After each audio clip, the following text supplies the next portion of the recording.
Хәерле кич, эфирда Татарстан хәбәрләре 3 апрель яңалыкларын сезгә мин Айгөл Бәдретдинова сөйләрмен. Башта Тасырның 100 еллыгы белән бәйле истәлекле вакыйгага күз салыйк. 1996 елның 3 апрелендә Татар дәүләт опера һәм балет театры бинасында Татарстан Республикасы Дәүләт Советының пленар сессиясе уза. Анда сайланган Татарстан президенты Митимир Шәймиев икенче сорогын башлый һәм тарихта беренче тапкыр ант итә. Әлеге тантана Татарстан парламенты кабул иткән республиканың югары вазифаи заты турындагы яңа закон нигезендә узды. Торжественно клянусь верно служить народу Республики Татарстан, обеспечивать права и свободы граждан. Хәзер төп темалар хакында кыскача. Штрафларга торталар. Таких протоколов было составлено 356. Татарстанда кемнәр һәм кайда үз изоляция режимын буза. Айза Шаймарданов. Коронавирус yüklü хатын-кызларга куркыныч яныймы? Башка категория кешеләр сыман. Яшьләр аны ешрак юктыра дигән сүз дөреслеккә туры киләме? Руслан Хасанов белеште. Кирәкле белешмәсез генә түгел, әле исерек килештә паркка һава суларга чыккан. Зимярги лежал, его проверял. Махсус режимны бузучылар бүген нинди җаваплылыкка тартыла? Алия Хайретдинова күреп кайтты. Ашарга пешерергә өйрәнер өчен иң кулай чак. Өйдә вакыт күп, өйрәнергә җайлы, любой тестадан алып өйрәнергә була. Казан пешекчеләре өйдә утыручылар өчен онлайн рәвештә нинди милли ашларны пешерергә өйрәтә. Бу хакта Рәйлә Вәлиуллина. Татарстанда коронавирус йоктыруның тагын 6 чирагы теркәлде. Ширне Франция, Германия һәм Швейцариядән кайтучы ватандашларыбызда тапканнар. Аларның хәле канәгатьләнерлек, температурасы юк дип хәбәр итәләр. Барысы да күзәтү астында. Моңа кадәр үк изоляциядә булганнар.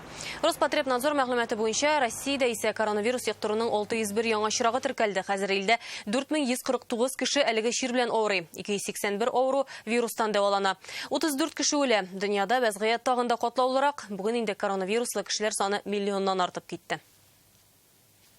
Үз изоляция режимы Татарстанда киләсе атнада да дәвам итәчәк. Бу хакта бүген республика штабы утырышында хәбәр иттеләр. Әлегә яңа төр чикләүләр кертү планлаштырылмый, алга таба карарларны вәзгыятьне бәяләп кабул итәчәкләр. Режимны йомшартырга да мөмкиннәр.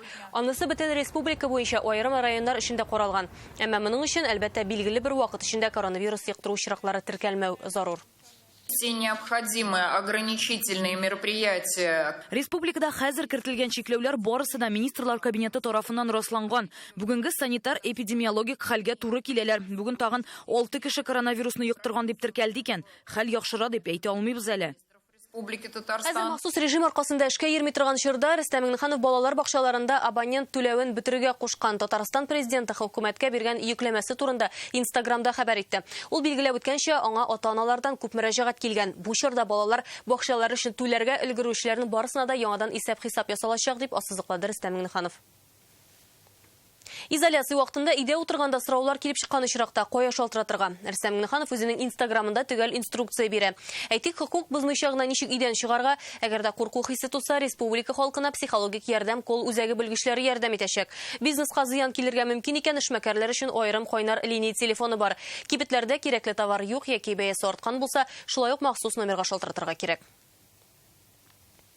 Татарстанның ислам һәм православие дине руханиләре коронавируска каршы көрәштә бергә булырга инде. Республика мөфтие Камил хәзрәт Сәмигуллин белән Казан һәм Татарстан митрополиты Феофан үз изоляция режимын үткәрергә киңәш итә. Әлеге кырыс сынау кешелекне рухи кыйммәтләр турында уйланырга мәҗбүр итә. Әйтик, гаилә, мәхәббәт, мәрхәмәт, җаваплылык хакында диләр. Татарстанның диния нәзарәте намазны өйдә генә укуны сорый. Помолимся за то, чтобы Господь, Всевышний Аллах, избавил нас от этой беды, от этих трудностей. Үз изоляцияны бозучылар беренче штрафларга тартыла башлады. Хәзергә республикада 356 беркетмә төзелгән. Бу хакта бүген Роспотребнадзорның Татарстан идарәсе җитәкчесе Марина Потяшина хәбәр итте. Шулай ук карантин режимын бозган 42 кешене җаваплылыкка тарттылар. Кемнәр махсус режим тәртибен боза? Айзат Шаймарданов. Распространение коронавируса. Не выходите на улицу без острой необходимости. Шәһәр урамнарында мондай аудио игъланнарны еш ишетергә була. Хәзер полиция, юл инспекторлары урамнарда тиз утыра. Сотрудники Росгвардии и МВД по Республике Татарстан Росгвардия белән Эчке эшләр министрлыгы берлектә профилактик чаралар үткәрә. Кешеләрне урамда туктатып тикшерәләр. Инде үз изоляцияны бузучыларны штрафларга тарта башладылар. Нарушение режима самоизоляции по Үз изоляция режимын бозып, сәбәпсез урамда бәйрәм итеп йөрүчеләргә 356 беркетмә төзелде. Үз изоляция режимын бузучылар гына түгел, катгый рәвештә карантинда утырырга тиешле кешеләр дә штрафка тартыла. Инде 42 беркетмә төзелгән. Бу шит илдән кайтучыларга кагыла. Айза Шаймарданов, Илшат Аюпов, Рамил Закиев, Яңа Гасыр каналы. Кешеләрнең өйдә утыруы алар өчен яңа кәсеп. Казанда эшкә барырга рөхсәт бирә торган ялган белешмәләр сатучылар тоткарланган. Хукук сакчылары эш шундый мошенникның изенә төшкән.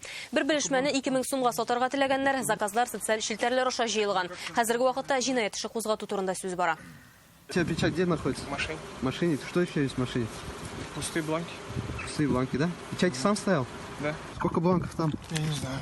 Ну, много нет? Ну, штук 10, может. Штук 10. Казанда тагын бер төркем мошенниклар фаш ителде. Алар медицина битлеге һәм антисептик сатуда тотылган. Полиция хезмәткәрләре сатып алучы булып, алардан 4000 битлек һәм 1000 флакон антисептик алган. Аларны тоткарлыйлар, әйтүләренчә, товарны түләүсез белдерүләр сайтыннан таба. Үзләре куйган капкынга капканнар да товарны сату өчен аларның бернинди документы булмый. Мошенникларга карата җинаять эше ачарга мөмкиннәр. Коронавирус нинди температурада үлә, яшьләр аны ешрак йоктыра башлаган дигән сүзләр дөреслеккә туры киләме? Кулларны антисептик булмаган очракта аракы белән эшкәртүнең файдасы бармы? Бүген республика халкының COVID-19 вирусына бәйле иң четерекле сорауларына Сәламәтлек саклау министрлыгыннан Халид Хайретдинов туры эфирда җавап бирде. Иң мөһим җавапларны Руслан Хөснетдинов тәкъдим итер.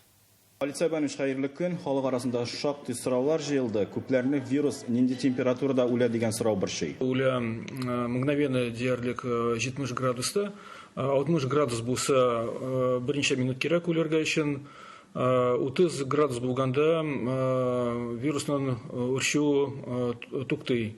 Гүзәл затлар, йөкле хатыннар өчен коронавирус никадәр куркыныч дип кызыксына. Йөкле хатыннар өчен башка категорияле кешеләр өчен сыман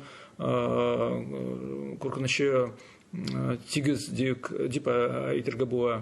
Артырак түгел. 40 яшькә кадәр булган кешеләр ешрак авырый башлады дигән сүз дөреслеккә туры киләме? Дөреслеккә туры килми, чөнки орталар 40 яшькә кадәр кешеләрдә, 40 яшьтән соң кешеләр.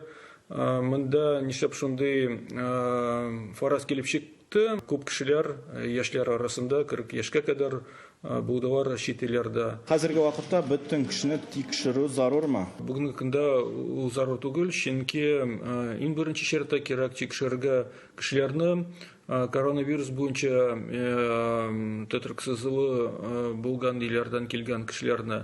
Саклану чараларына килгәндә кулларны, кием һәм кесә телефоннарын антисептик булмаган очракта аракы белән эшкәртеп буламы? Монда әйтергә кирәк, аракыда спирт концентрациясе 40% тәшкил итә, а вирусны үтерә 70% спирт. Шуңа күрә кирәк кулланырга я 70% спирт белән, я антисептиклар белән. Халид Сабанович, эштәлекләнгәнегез өчен зур рәхмәт, сау булыгыз. Рәхмәт. Коронавирус аркасында мәҗбүри карантинда булучылар эшкә вакытлыча чыкмау кәгазен һәм тиешле пособиене онлайн рәвештә рәсмиләштерә ала. Татарстан буенча социаль иминiyet фонды вәкиле карантиндагы кешеләргә документларның ничек итеп бирәчәкләрен аңлатты.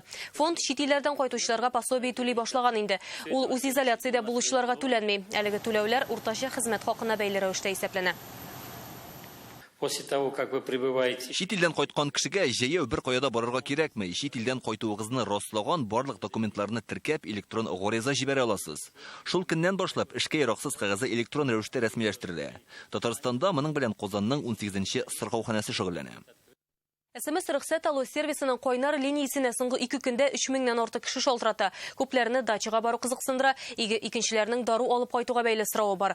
Мөрәҗәгатьләргә контакт үзәкнең 90 хезмәткәре җавап бирә. Шалтыратулар күп булганлыктан элемтәгә чыга алмаска мөмкин дип кисәтәләр. Көтеп торырга кушалар. Исегезгә төшерәбез, республикада суд, дача, почта һәм банкка бару туганнарга дару алып кайту өчен өйдән чыкканда СМС рөхсәт алу системасы эшли. Саф һава сулыйм дип чыгалар да полиция бүлегенә эләгәләр. Татарстанда махсус режим дәвам итә. Идән сәбәпсез чыгу тыела. Чыгасың икән яныңда белешмә яисә СМС аша килгән махсус код булырга тиеш.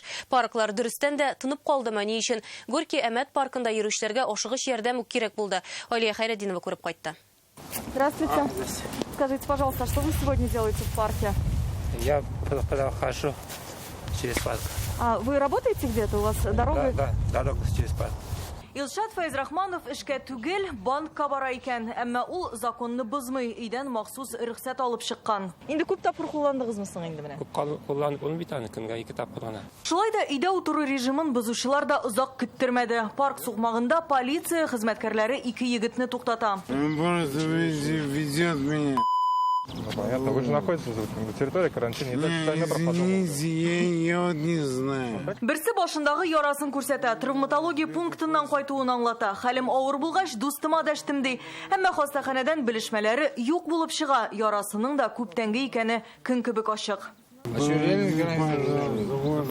Знали просто, что у нас то, что нельзя без маски, то, что нельзя в это время ходить здесь. Сакта торучылар полицияны да ашыгыч ярдәм машинасында чакыра. 10 минут дигәндә килеп тә җитәләр. Менә хәзер махсус режимны бозучыны полиция бүлегенә алып китәләр. Аның үзе белән кирәкле документлары да, белешмәсе дә юк иде.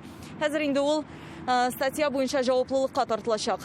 Ә егетнең дустын табиблар алып китәм. Ул аягында басып тора алмый иде. Икенче хукук бузучыга медицина ярдәме кирәк булды. Хәзер аны менә бу машинада карыйлар. Һәм инде соңыннан полиция бүлегенә яисә инде хастаханәгә илтү турында карар кабул ителәчәк. Тик ондыйлар күп түгел ди полиция хезмәткәрләре. Көненә 1-2 кеше. Аларга 15,000 мең сум штраф билгеләнә. Алия Хайретдинова, Гаделмин Дубаев, Яңа Гасыр каналы. Казанның җәмәгать транспортында йөрүчеләр 7 тапкырга кимегән. Үз изоляция режимы кертелгәнчә җәмәгать транспортында көненә 800 мең кеше йөрсә, кичә пассажирлар саны 100 меңгә генә калган. Бу өйдә утыру режимы кертелгәннән соң иң түбән күрсәткеч һәм гадәти көннәрдәге пассажирлар ташкынының 14% гына дип хәбәр итә Казанның транспорт комитеты. Сез Татарстан хәбәрләре тапшыруының төп чыгарылышын карыйсыз алдагы минутларда. Нишәсәң, шуны урырсың. Авыл кешесе шулай бит инде, җир ярата. Шуңа күрә яшеллек арасында рәхәтләнеп. Арча районындагы яшелчә үстерүчеләр белән Рания Абдрахманова танышып кайтты. Ашарга пешерергә өйрәнер өчен иң кулай чак. Өйдә вакыт күп, өйрәнергә җайлы, любой тестадан алып өйрәнергә була. Казан пешекчеләре өйдә утыручылар өчен онлайн рәвештә нинди милли ашларны пешерергә өйрәтә. Бу хакта Рәйлә Вәлиуллина.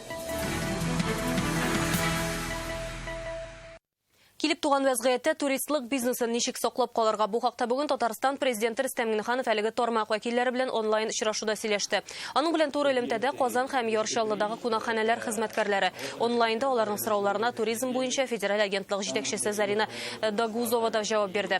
Рөстәм Миңнеханов исә эшмәкәрләргә тәкъдим ителә торган мөмкинлекләр турында үз фикерен җиткерде. Аерым алганда салым түләү, хезмәт хакы түләү өчен процентсыз кредит хакында. Бизнес вәкилләре коммуналь хезмәтләр өчен түләүне үзгәртүдә дә ярдәм сорады. Президент бу эшне Икътисад министрлыгына йөкләде. Туризм и субъекты гостеприимства – это отрасли, которые на сегодняшний день самым серьезным образом пострадали. Очень важно каким-то образом сохранить нашу инфраструктуру, сохранить людей. Пандемия вакытында эштән куылган хезмәткәрләрне такси хезмәтендә дә көтеп тормыйлар. Ни өчен шулай? Бу хакта Реальное время интернет газетасыннан укыгыз. Бердәм Россия партиясының Татарстан бүлеге волонтерлар хәрәкәтенә ярдәм итү өчен 500 мең сум бирергә әзер. Бу хакта бүген Фәрит Мөхәммәтшин белдерде. Коронавирус эпидемиясе таралуга бәйле рәвештә партия эшендә дә үзгәреш таләп ителә, диде ул. Волонтерларга игътибарны арттыру кирәк. Татарстанлыларга төп ярдәм күрсәтүчеләр алар. Узган атнада волонтерларга 2000 гариза килгән булса, бу атнада инде 4000 кеше ярдәм сораган. 1500 мы направим волонтерам на покупку им апрельских разовых проездных, неименных, бесфамильных проездных билетов. Бердәм Россия партиясының Татарстандагы төбәк бүлеге социаль хезмәткәрләргә 200 дәне антисептик һәм 500 маска тапшыра. Аларны изоляция вакытында әби бабайларга дарулар һәм азык-төлек китерүчеләргә бирәләр. Шушы эшкә халыкны социаль яклау үзәгенең 135 кешесе җәлеп ителгән. Алар 1000 артык әби бабайга булыша, әмма вирус таралу куркынычы үзләренең дә иминлеген беренче урынга куя. Наши социальные работники. Безнең хезмәткәрләрнең хәзер эше тагын да артты. Битлекләрдә антисептикларда кирәк иде, чөнки өлкәннәр белән турыдан-туры эшлибез, аралашабыз, ә алар вируска тизрәк бирешә. Казан хакимияте өлкәннәргә азык-төлек китерүче волонтерларның бензинга киткән чыгымын каплаячак. Бу хакта Илсур Метшин белдерде. Шәһәрнең волонтер штабы 24 мартта эшли башлады. Монда көн сайын 500-гә якын кеше хезмәт куя. Өлкәннәргә дарулар һәм азык-төлек илтәләр күбесе шәхси автомобильләрендә йөри. Илсур Метшин аларга ягулыкка чыгымнарны капларга вәгъдә бирде һәм волонтерларның тәкъдимнәрен тыңлады. Шуларның берсе кеше өйдә чакта шәһәрдәге ут баганаларын кабызып тормаска, шул рәвешле акчаны янда калдырырга. Вчера смотрю в окошко, все светится, прям какой-то праздник. Мы не можем в темноту погружать, Нет, потому что есть патрулирование, есть и так далее. Но конечно. ночью, в вечернее время, минус 70% освещения города будет уже отключено с сегодняшнего дня. Азнакай районында волонтерлар активлашып киткән, аларга хәзер Мәскәү кешеләре дә шалтыратып авылдагы әбиләренә ярдәм итәргә сорый. Хәзер һәр өлкән һәм физик мөмкинлеге чикле кешегә күзәтү астында. Даруларын да, азык-төлекне дә өенә илтеп бирергә әзерләр. Моннан тыш районда үзләре теләп битлек тегәргә алынучылар күп. Мәгариф һәм мәдәният оешмалары хезмәткәрләре генә дә 6000-нән артык битлек әзерләгән. Мин нәрсәдә булыша алам дип менә шушылай итеп безгә бүгенге көндә яшьләр киләләр. Менә шушы әбигә мин булышар идем. Аның нинди эшләре бар микән? Кирләрен юасы юкмы, үйләрен җыештырасы юкмы? Аларга бүгенге көндә ашарларына ризык апкайтасы юкмы? Һәм башка менә шушындай тәкъдимнәр белән килүче яшьләребез көннән-көн арта бара. Татарстанда үй режимы дәвам итсә дә, шәһәр хезмәтләре үз эшләрен туктатмый. Урам чистарталар, агач утырталар. Әмма эшчеләрнең кайберләре саклану чараларына битараф карый. Битлекләрен салалар, дистанция сакламыйлар ди халык. Руслан Хусындинов материалы. Алар өйдә утырмый, урамнар буш булса да, юллар чистарта, җыештыра, агач утырта. Кулларны юып торабыз, битлекләрне 2 сәгать сайын алыштырабыз. Бер-беребез белән янәшә эшләмибез. Ара 1,5 метр тәшкил итә. Ләкин агач утыртучылар кирәкле араны кайчак саклап булмаганда яшерми. Берничә сәгатьтән битлекләр дә комаучаулый гына диләр. Вы считаете, что сейчас нужно сажать деревья? Конечно. Они как раз вот пока почки не дали на листья. Безнең камераны күргән башка эшчеләр аралашырга теләмәде. Ну, несколько. Не хочу. Соблюдаете ли вы дистанции, меры защиты? Надеваете? Урамнарны тәртипкә китерү яшелләндерүчеләрнең төп бурычы. Алар үз изоляция вакытында эшләүчеләр исемлегендә, ләкин аларның хезмәтеннән кайберәүләр риза түгел. Социаль челтәрләрдә битлек кимичә йөриләр дигән хәбәр тарала.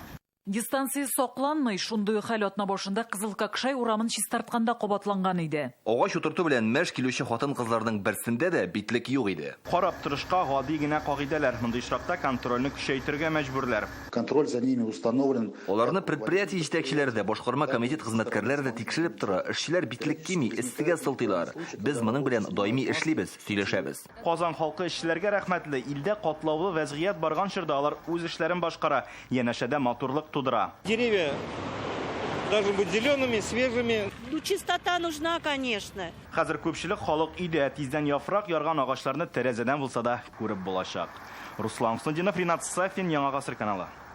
Кыткаручылар Ныкрат елгасында без шартлаталар, югыйсә Мамадышны, Малмыш һәм Яковка авылларының су басырга мөмкин. Елга ярларыннан чыккан инде. Шундый ук хәл Кукмара районындагы Лубян авылында. Су биеклеге арткан, шартлаткычларны оборона министрлыгы хезмәткәрләре әзерли, кыткаручылар бездә махсус чыкырлар ясый һәм куркынычсызлыкны тәэмин итә. Хәзерге вакытта су баскан йортлар юк дип хәбәр итәләр гадәттән тыш хәлләр министрлыгында. Шәһәр халкы фатирларда утырга мәҗбүр булса да, авыл кешесенең өйдә утырга вакыты юк. Республика кырларында тракторлар, хуҗалык теплицаларында хезмәткәрләр эш белән мәшгуль. Арчаның Кырлай хуҗалыгында бу атнада салат чәчә башладылар. Эш барышы белән Рания Абдрахманова танышты.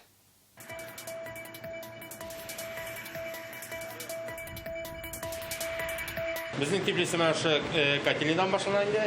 Монда бер юлы эш мич эшлим. Алар үсентеләр тишелсен өчен 20 сутый мәйдандагы теплицаны җылыта. Авыл кешесе җир ярата ди Фәридә Шакирова. Эштә куркынычсызлык кагыйдәләрен үтиләр. Яшелчә үстерүдә Фәридә апаның үз серләре. Иң шаганы шушы рассадалар чыккачтан, шушы теплица ем-яшел булгачында су сибеп рәхәтләнеп җырлап су сибеп йөрүе. Хуҗалыкта бүген 200 ләп кеше эшли. Яшелчә вакыты җиткәч тагын хезмәткәрләр яллыйлар. Шундыйлар теплицада әле бу атнада гына салат чәчүгә керешкән. Тәртибе график буенча әлеге теплицада 10 гектар салат һәм кәбестә үсентесен үстерәбез диләр. Безнең монда тишелеп, монда үстерәбез дигән генә сүз түгел. Ашык грунтка чыкканнан соң да анда да һаваның әйбәт булуы шарт.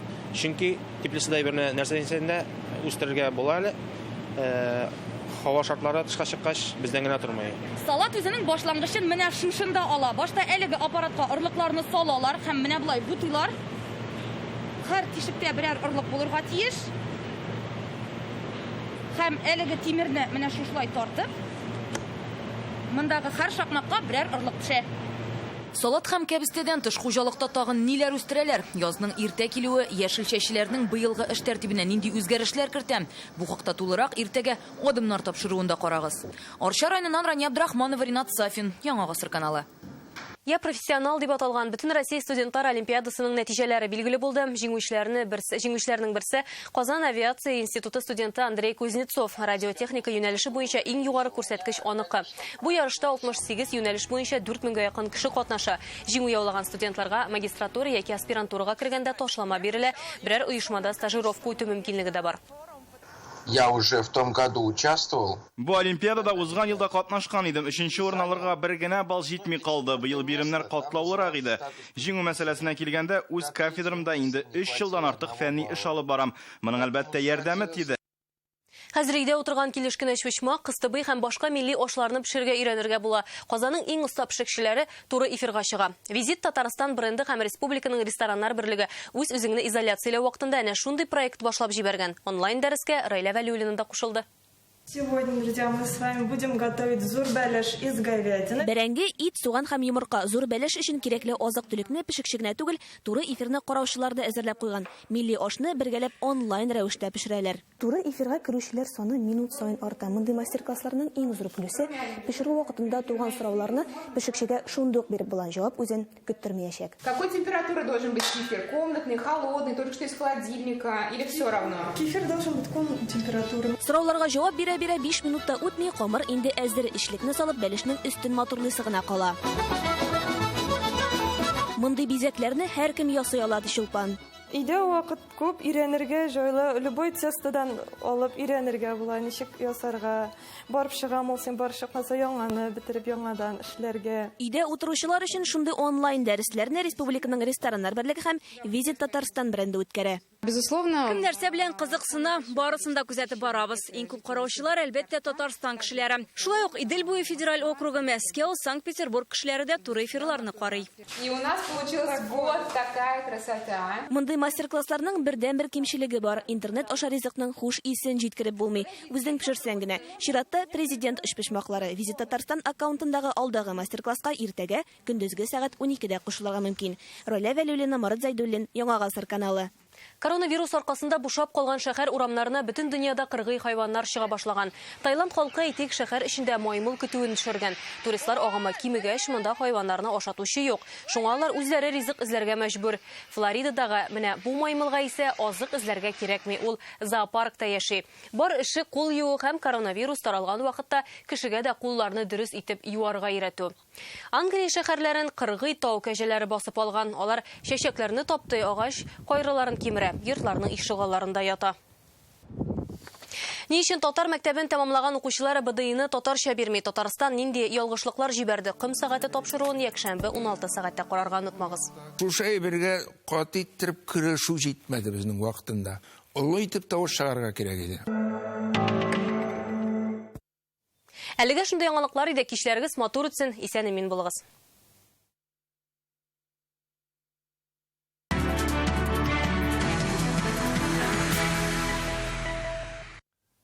Хәерле кич, исәнмесез, эфирда спорт яңалыклары сезнең белән Илдар Сафиуллин. Бүген танылган спортчылар онлайн режимда физик күнегүләр үткәрәчәк. Әлеге чараны социаль селтәрдә даими рәвештә оештырырга ниятлиләр. Әлеге алым өйдә торган вакытта кешеләргә төшенкелеккә бирелмәскә дә ярдәм итәчәк. Проводить одну из тренировок онлайн. Тэквондо буенча Европа һәм дөнья чемпионаты призеры Карина Тищенко онлайн күнегүләрдә катнашучыларның берсе.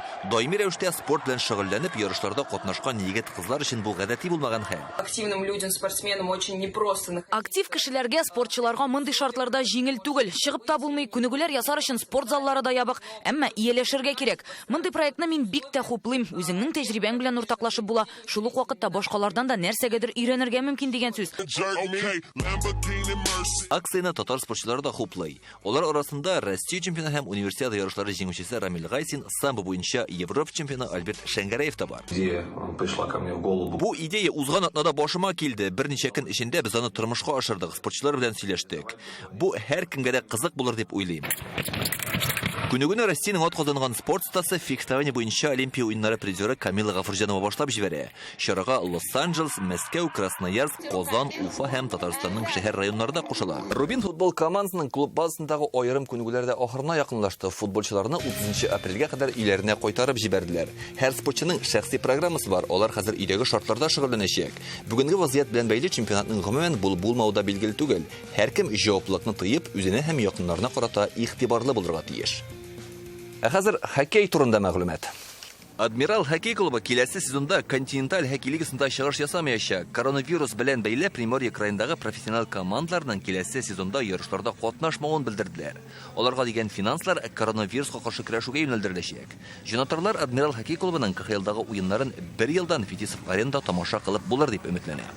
Әлегә менә шундый яңалыклар иде, игътибарыгыз өчен рәхмәт. Исән сау булыгыз.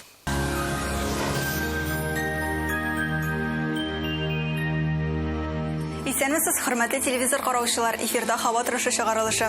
Иң элек сезнең игътибарыгызга файдалы мәгълүмат.